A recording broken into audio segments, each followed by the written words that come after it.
ఈరోజు మన ESTF and Narasaraopet SHO గారి ఆధ్వర్యంలో, అలాగే మా అసిస్టెంట్ సూపరింటెండెంట్ గారి ఆధ్వర్యంలో ఒక గాంజా మీద ఒక డ్రైవ్ చేయడం జరిగింది. మనకున్న సమాచారం మీద అంటే గత కొన్ని రోజులుగా ప్రభుత్వం ఇన్స్ట్రక్షన్స్ ప్రకారం మా డైరెక్టర్ గారు, కమిషనర్ సార్ ఇచ్చిన ఇన్స్ట్రక్షన్స్, అలాగే మా ఉన్నతాధికారులు ఇచ్చిన ఇన్స్ట్రక్షన్స్ ప్రకారం గాంజా మీద ఎక్కువ ఫోకస్ చేయడం జరిగింది. అందులో భాగంగా ఈరోజు మన నర్సరావుపేట స్టేషన్ లిమిట్స్లో ఒక గాంజా ముద్దాయిని మనం పట్టుకోవడం జరిగింది. అతను నేటివ్ ఆఫ్ ఒరిస్సా నుంచి వచ్చిన పర్సన్, పూరి డిస్ట్రిక్ట్ నుంచి వచ్చిన అతను. ఇక్కడ ఒక చిన్న బడ్డీ కొట్టు రన్ చేస్తున్నాడు. మన ఈటీ విలేజ్ ఆఫ్ నర్సరావుపేట దగ్గర ఒక చిన్న బడ్డీ కొట్టు రన్ చేస్తున్నాడు. అతను బడ్డీ కొట్టులో పాన్, సిగరెట్స్తో పాటు ఈ గాంజా చిన్న చిన్న ప్యాకెట్స్ కింద, అంటే ఒక 10 grams ప్యాకెట్స్ కింద సేల్ చేయడం, అలాగే ఈ చాక్లెట్స్, గాంజా చాక్లెట్స్ కూడా. ఈ చాక్లెట్స్లో ఒక 14 grams గాంజా ఉంటుంది, అంటే 14% గాంజా ఉంటుంది కంటెంట్.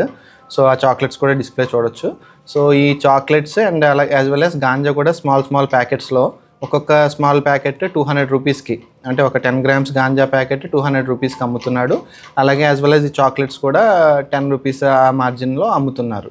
సో అతను ఇదంతా తను నేటివ్ పూరి డిస్ట్రిక్ట్ ఒరిస్సా నుంచి వచ్చినప్పుడు తీసుకొచ్చాడు. గత 4 నెలల క్రితం తీసుకొచ్చాడని అతను చెప్తున్నాడు ప్రిలిమినరీ ఇన్వెస్టిగేషన్లో. సో అది ఎక్కడి నుంచి వచ్చినాయి ఏందన్నది ఫర్దర్ ఇన్వెస్టిగేషన్లో మేము ఎస్టాబ్లిష్ చేస్తాం. మెయిన్ ఈ గాంజా ఏదైతే కన్జ్యూమర్స్ ఉన్నారో వాళ్ళ మీద కూడా నిఘా పెట్టడం జరుగుతుంది. అలాగే ఇతను కూడా ఎఫ్ఐఆర్ బుక్ చేసి రిమాండ్ చేయడం జరుగుతుంది.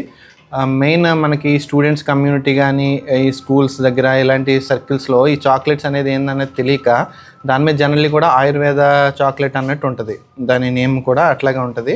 బట్ అందులో గాంజా కంటెంట్ అనేది 14% ఉంటుంది సో చాక్లెట్స్లో. సో దానివల్లే అది రెగ్యులర్గా తినడం అనేది ఏంటంటే ఒక కైండ్ ఆఫ్ ఎడిక్షన్లోకి వెళ్ళిపోతారు. సో ఇలాంటిది మనం మెయిన్ స్కూల్స్ దగ్గర, కాలేజ్ దగ్గర నిఘా ఎక్కువ పెట్టి ఇలాంటిది జరగకుండా మనం ముందుగా చూసుకోవాలి. అలాగే ఎవరికైనా దీనికి సంబంధించి ఇన్ఫర్మేషన్ ఏమైనా ఉన్నా, గాంజా అమ్ముతున్నారు లేకపోతే ఎక్కడైనా ఉన్నదని కానీ, ఇలాంటి చాక్లెట్స్ రూపంలో కానీ, లిక్విడ్ గాంజా రూపంలో కానీ అమ్ముతున్నారని అన్న ఇన్ఫర్మేషన్ ఉంటే మీరు మా దృష్టికి తీసుకొస్తే మేము ఖచ్చితంగా రైడ్ చేసి వాళ్ళ మీద తగిన చర్యలు తీసుకోవడం జరుగుతుంది. ఈ డ్రైవ్ అనేది కంటిన్యూస్గా పెడతాం. మాకు పై అధికారులు, మా డైరెక్టర్ గారు రీసెంట్గా వచ్చినప్పుడు కూడా ఇచ్చిన ఇన్స్ట్రక్షన్స్, అలాగే మా డీసీ గారు, assistant commissioner sir, deputy commissioner sir ఇచ్చిన ఇన్స్ట్రక్షన్స్ ప్రకారం మేము డ్రైవ్ అనేది కంటిన్యూస్గా చేస్తూ ఉంటాం. మెయిన్ ఈ గాంజా వల్ల ఏంటంటే స్టూడెంట్స్ కమ్యూనిటీ బాగా ఎఫెక్ట్ అవుతున్నారు. దీనికి అడిక్ట్ అవడం వల్ల మెయిన్ మన గుంటూరు డిస్టిక్లో, గుంటూరు జిల్లాలో మెయిన్ ఈ గాంజా కన్జంప్షన్ వల్ల ఈ కాలేజ్ స్టూడెంట్స్ ఏదైతే ఉన్నారో అదొక ఫ్యాషన్ కింద, ఒక kind of culture, advanced culture కింద తీసుకుని దీన్ని ట్రై చేద్దాం, ఒకసారి కన్జ్యూమ్ చేస్తే ఏమవుతుంది, ఎలా ఉంటుందని చూద్దాం, ఇలాంటి చేయడం జరుగుతుంది. దీనివల్ల ఏంటంటే ఒక కైండ్ ఆఫ్ ఎడిక్షన్లోకి వెళ్ళిపోతున్నారు స్లోగా. They are losing their careers అనమాట. కెరీర్స్ కూడా నాశనం అయిపోతున్నాయి.